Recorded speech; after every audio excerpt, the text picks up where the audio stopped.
Coucou! J'espère que tu vas bien, moi ça va super comme d'habitude. Du coup aujourd'hui Maxim's Diary parce que j'ai plein de choses à te raconter.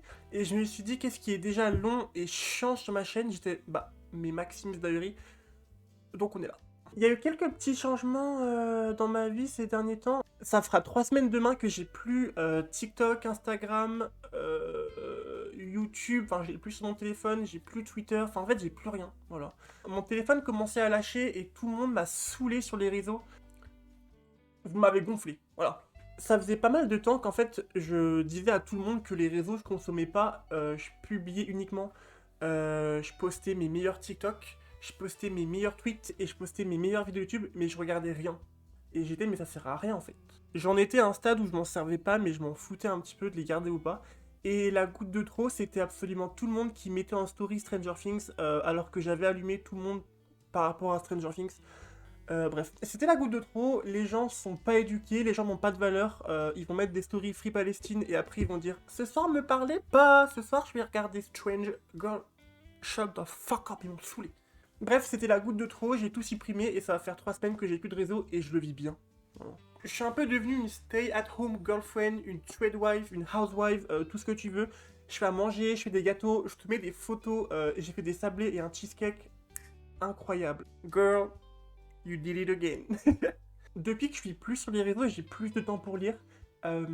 J'ai plus le temps de me rapprocher avec mes copines, mes copains et tout. Genre, j'envoie des messages, on s'appelle, et genre, c'est vraiment cool. Et j'ai plus l'impression de privilégier les gens et les relations que j'ai déjà que plutôt de me focaliser sur en tisser de nouvelles et en rencontrer du monde. Alors, oui, c'est bien de rencontrer du monde, mais les gens sont tellement marbrés, ils m'ont tellement tous cassé les bonbons que du coup, ça m'a gonflé. Voilà.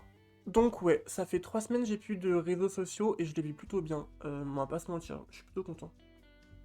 Au max.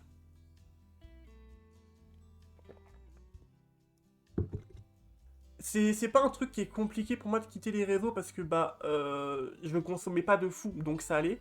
Mais c'était surtout plus compliqué pour Twitter parce que Twitter j'aime bien, il y a des gens que j'aime bien, c'est drôle, il y a des infos sympas, enfin je m'amusais bien tu vois. Et c'était surtout mon go-to quand je regardais une série et que ça me saoulait, hop je vais sur Twitter. Dans le métro, je checkais Twitter, enfin c'était un petit peu un truc, même aux toilettes, genre si tu t'es posé, tu fais rien, tu checkes tes réseaux tu vois. Et c'est vrai que la première semaine, j'avais le réflexe de prendre mon téléphone et d'appuyer là où de base il y avait l'application Twitter. Et j'étais là. J'étais, c'est too much pour moi. J'ai même pas eu de moment où j'ai craqué, où j'ai réinstallé. En fait, c'est juste, je m'en fous, genre je suis occupé. Je regarde mes séries, je lis, je vais à manger, je fais du ménage, je vois mes potes, je sors, genre. Voilà.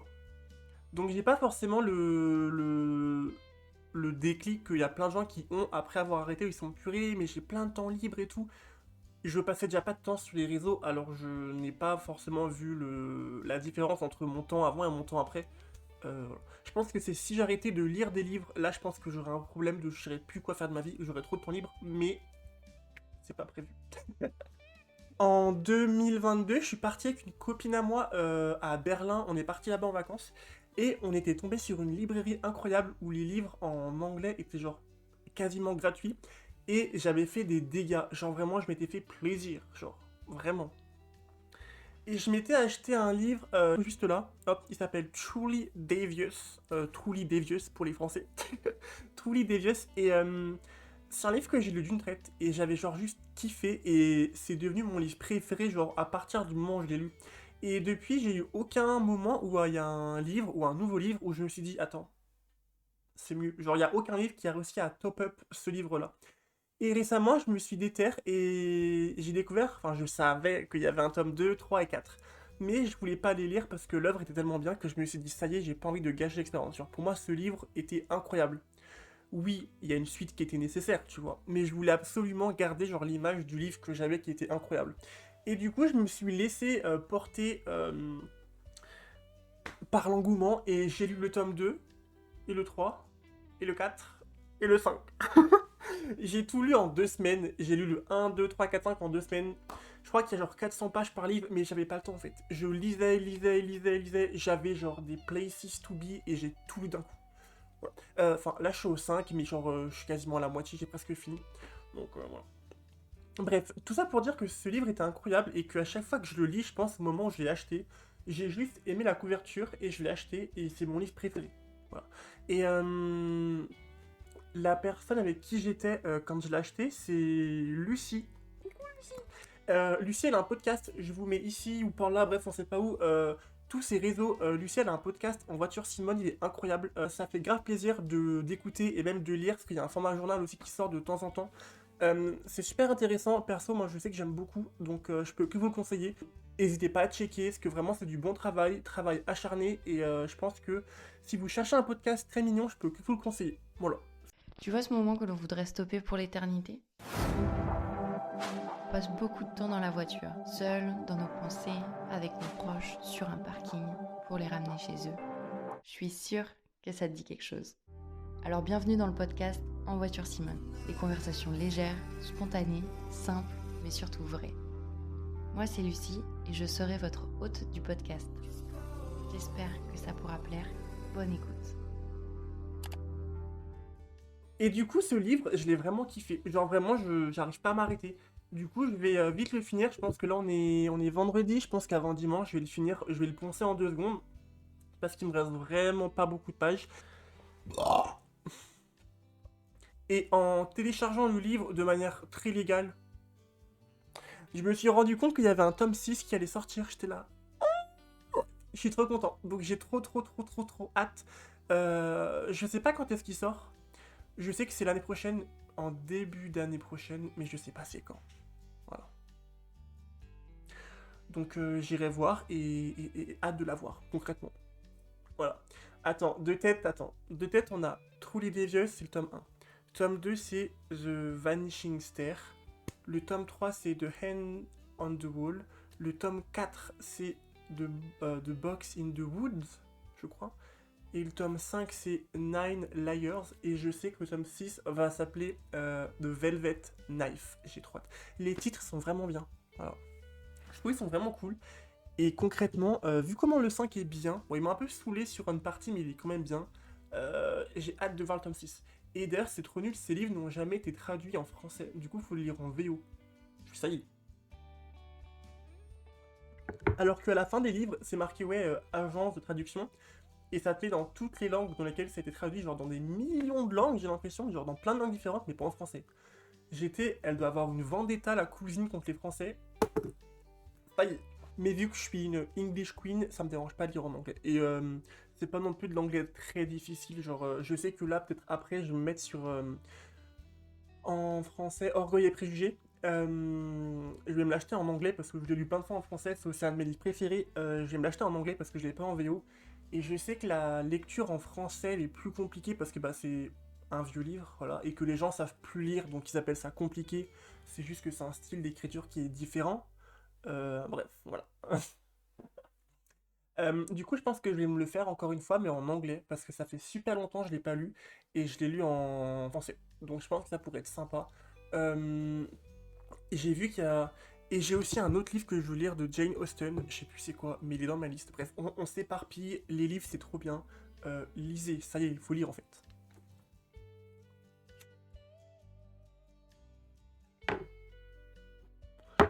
Hop, il y a un truc, il faut que je vous parle, vous n'êtes pas prêts.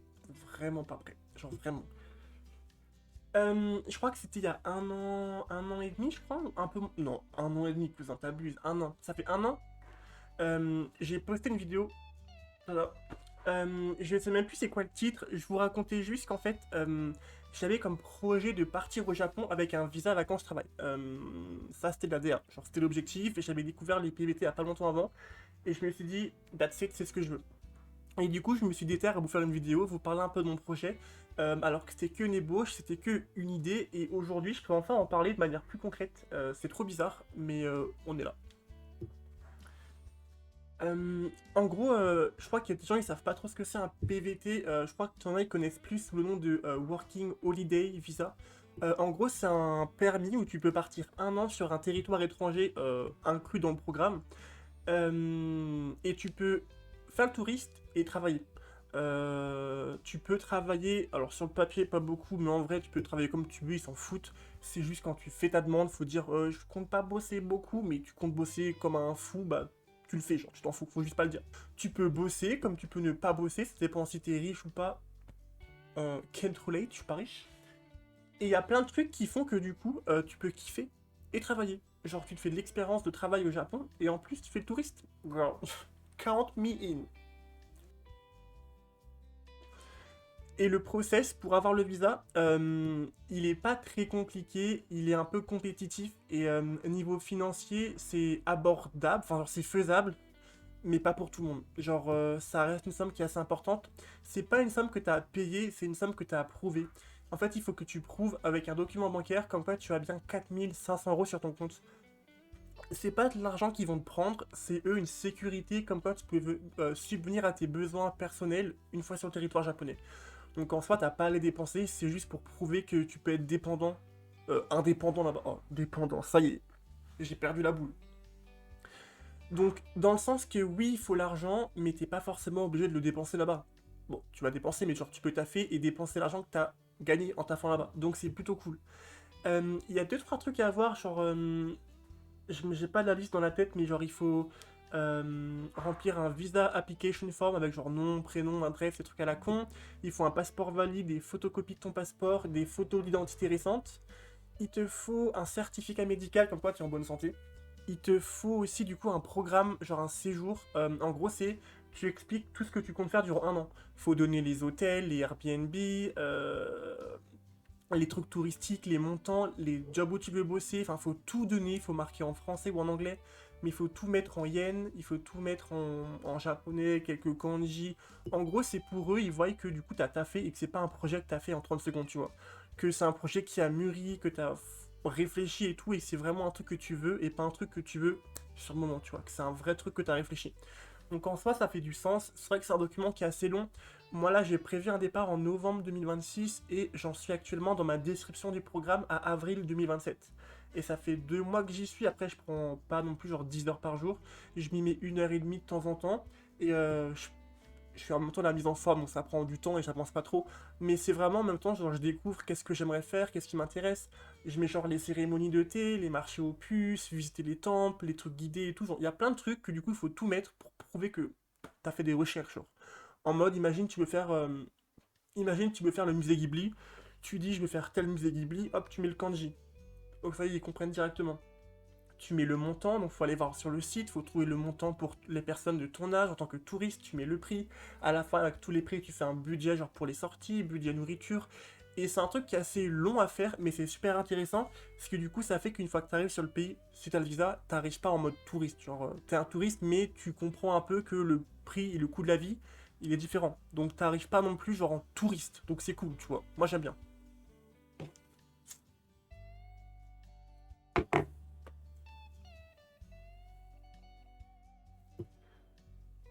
Et la première étape, justement, pour faire partie de ce programme de vacances, visa vacances-travail, c'est prendre un rendez-vous. T'as plusieurs consulats, t'as Lyon, Paris et Marseille.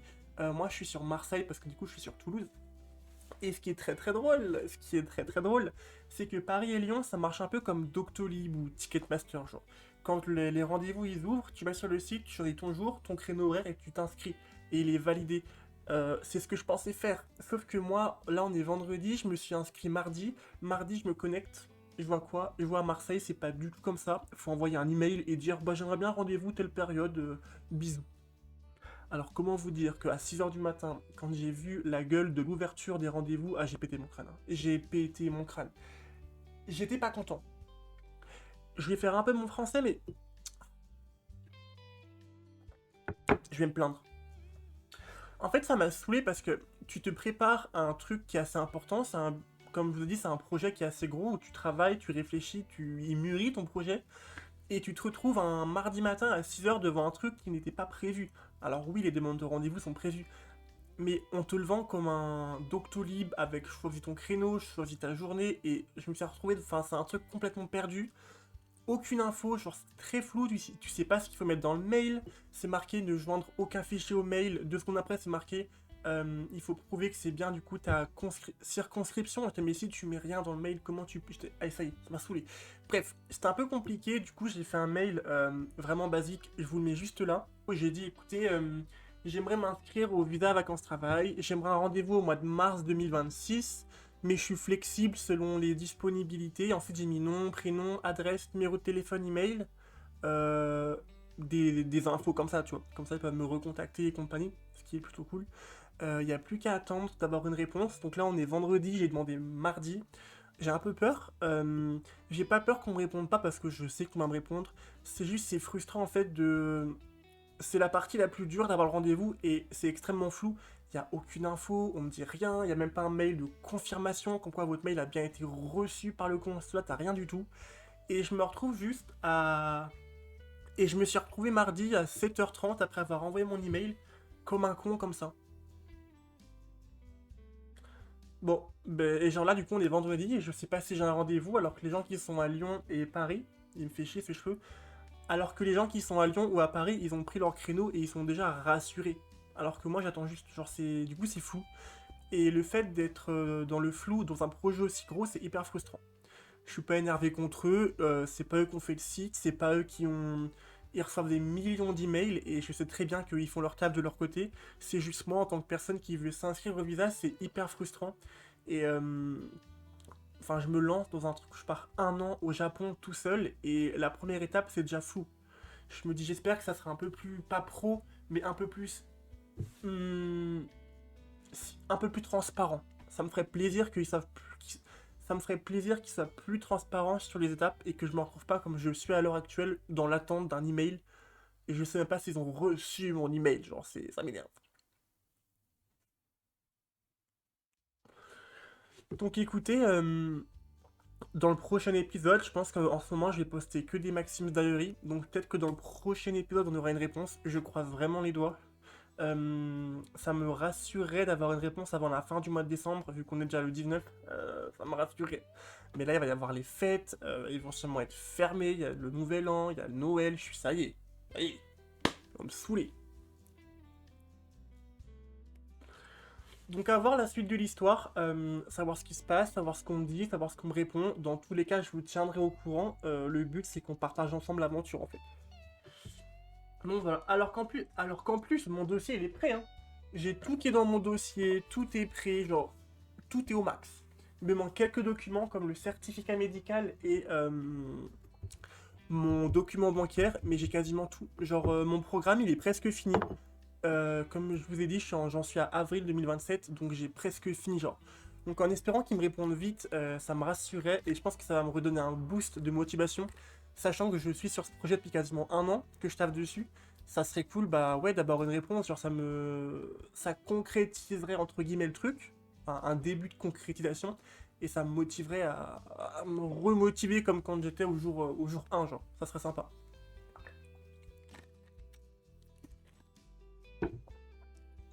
Donc à voir la suite de l'histoire. Je suis pas contre. Je suis pas contre un petit email pour me dire, bah écoutez, j'ai telle date à telle heure et moi je serai là.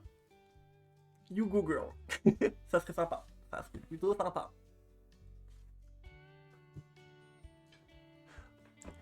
Il y a, il y a une partie qui me casse la tête. Une partie qui me casse la tête, mais à un point. C'est le travail. Voilà. Donc si Macron t'es là, reste ici. Les autres, vous pouvez skipper. On sait pas jusqu'à quand, mais Macron, on va tchatcher. J'en suis à un stade de ma vie où mon CV, pour moi, c'est le CV que je rêvais d'avoir quand j'étais petit. C'est un CV où c'est marqué je parle français, anglais, espagnol et japonais. C'est un CV où c'est marqué que j'ai bossé dans à peu près 3 ou 4 pays différents en Europe sur des longues durées. C'est un CV où il y a des emplois qui sont vraiment cool comme assistant de langue, guide touristique dans 3 langues différentes. Euh, j'ai eu du mal à prendre le troisième doigt. Prof en français, prof en anglais, c'est des choses qui pour moi, quand j'étais petit, jamais je me suis dit j'aurais un CV de baiser comme ça, Macron. Et je me retrouve à postuler dans des choses qui ne me plaisent pas du tout. Mais c'est pas en mode ouais, ça me plaît pas, faut payer les factures. C'est je me retrouve à 24 ans à repostuler au McDo, au Burger King et au KFC pour envisager de partir au Japon, je vois. Est-ce que c'est normal, Macron? Et pourtant, des routes, j'en ai traversé. Et pas qu'une, hein. Un. C'est bon, Macron, c'est fini, il me dégage. Les chippies revenus. Ah, tiens, Macron. Bah, on m'a saoulé. Bref, du coup, on en est là. Voilà, du coup, on en est à ce stade où j'en suis pas arrivé directement au stade fast-food. J'ai commencé par les jobs qui me plaisaient dans le tourisme, genre agence de voyage, l'office de tourisme, après dans des librairies, parce que j'aime trop les livres et que des refus ou même pas de réponse. Ensuite, j'ai commencé à postuler dans des jobs qui me plaisaient pas forcément, mais qui sont pas non plus horribles, genre en boulangerie, caissier, des choses comme ça, tu vois, des jobs que j'ai déjà fait, qui sont pas les jobs de mes rêves, mais qui payent les factures et qui sont pas horribles non plus. Pas de réponse, et du coup, j'en suis à ma dernière étape où je postule pour être croque-mort, pour être employé polyvalent, équipier, genre ma phobie. Voilà. Je me prends des refus pour faire de la mise en rayon, pour être caissier, pour bosser au Burger King, genre s'il vous plaît. J'ai reçu un coup de fil il y a quelques jours, genre j'étais dans ma chambre, ça sonne, je vois un numéro que je connais pas, je me dis enfin un job. Je réponds, je fais comme ça. On me dit oui, c'est pour le job de croque-mort. Je fais oh, oui, et elle me dit on vous prend pas. Dans cette économie, tu te permets de pas prendre quelqu'un qui a 24 ans, où j'ai marqué je veux trop apprendre avec un croque-mort. Ça y est, me saoulé. Bref, c'est toi qu'elle m'a rappelé 2 jours après parce que j'avais postulé pour la même entreprise mais pour porteur funéraire. Et elle m'a dit non. Je disais, est-ce que t'as vu ma carrure? Est-ce que t'as vu que j'étais apte ou pas à porter des cercueils en fait? Je crois pas. Haru, descends. Descends. Vas-y, descends. Vas-y, descends. Il monte sur la barrière du balcon, ça y est. Ouais. Ta tête de chien battu là, ça y est. Il est trop à l'aise. Bref, du coup, ouais, ça me gonfle un peu de pas avoir forcément de retour tout court, genre des refus, ça arrive. 30 refus par jour depuis 2 semaines, ça fait beaucoup. Ça fait beaucoup. Ça m'énerve. Ça m'énerve. Ce matin, Ce matin, avant de tourner la vidéo, je suis allé postuler parce que du coup, j'ai postulé en ligne dans les fast-foods à des offres qu'ils ont eux-mêmes mis sur leur site et j'ai pas eu de réponse. Ça fait 1 semaine et demie, j'étais les cousins, ça y est. Ça y est, ils m'ont gonflé. Du coup, je suis allé directement ce matin, j'ai pris mes CV, ma bite et un couteau et je suis allé postuler. Sauf que moi, je suis arrivé, c'était fermé. J'étais commencé, le McDo, il est fermé à 9h en fait. Le McDo où je bossais, à 9h, j'étais là. À 3h, j'y étais encore. Comment ça, ils sont fermés en centre-ville à 9h? J'étais ça y est, on me saoulait. Du coup, bah, je me suis retrouvé en ville avec des CV pour rien. Du coup, j'ai continué à avancer, j'ai cherché des boulangeries, des pâtisseries où je cherchais du monde, ou pas. Et j'y suis allé, j'ai plaidé ma cause, hein. J'étais, bah écoutez, j'ai été responsable en restauration, voilà, je connais les rushs, je sais taffer, je sais gérer l'argent, je sais faire les comptes, bref, je me suis vendu quoi. Et il y a une boulangerie où potentiellement ça pourrait bien se passer, donc j'y crois. Je croise les doigts. Donc voilà, c'est pas forcément c'est pas le bilan le plus positif, le travail, mais sur ce, on a le PBT qui commence, on a les réseaux qui sont plus là, et tout le monde est content. Voilà. Là, on arrive du coup sur les fêtes de fin d'année. Je crois que je vais être tout seul cette année. Parce que mon copain, il part chez ses parents mardi. Ouais, mardi, il part. Le 23, il part. Et il rentre le 26 ou le 27, je crois. Et du coup, moi, je suis censé le faire avec ma meilleure amie ici dans l'appart. Sauf que là, elle est chez ses parents. Et j'ai appris hier soir que les agriculteurs, ils bloquaient toutes les autoroutes et les routes et les accès routiers à côté de chez elle. Genre, dans le nord, j'étais. Donc je sais pas encore comment ça va se passer. J'espère qu'ils auront débouché les routes le 23 parce que j'ai besoin de ma copine. Normalement, elle devrait fêter Noël avec moi, mais si elle est pas là, je vais être tout seul, enfin avec Haru. Mais ça serait cool qu'elle soit là quand même. Voilà. Bon, après, si je suis tout seul, je vais pas mourir. Je vais pas mourir. Ma compagnie me suffit. Un petit film de Noël, une clope, un café. Moi, je suis satisfait. Je suis pas très compliqué. Donc ça m'ira très bien. Mais c'est vrai que si elle était là, ça serait plutôt cool. Je me plaindrais pas. On pourrait jouer aux cartes Pokémon, à Mario Kart, regarder des films de Noël, manger n'importe quoi. Ça serait plutôt cool. Voilà. Je me plaindrais pas. Là, vous avez une grosse partie des news de ma vie récemment, donc c'est plutôt cool. Là, vous êtes à jour, moi je suis à jour aussi. C'est quoi l'expression? Table rase. J'ai fait table rase. Je crois pas que ça soit ça. Je vous souhaite de bonnes fêtes, joyeux Noël à vous, ouvrez plein de cadeaux, faites-vous kiffer, mangez bien, fumez bien, n'hésitez pas à remettre en place les membres de la famille casse-couille parce que personne ne mérite ça. Voilà, une RH. Moi je vous dis bisous, prenez soin de vous, faites attention, mais profitez un max des fêtes de fin d'année. Gros cœur sur vous, bisous. J'ai faim. Oh, ça y est, j'ai 40 ans wesh. Allez. Oh.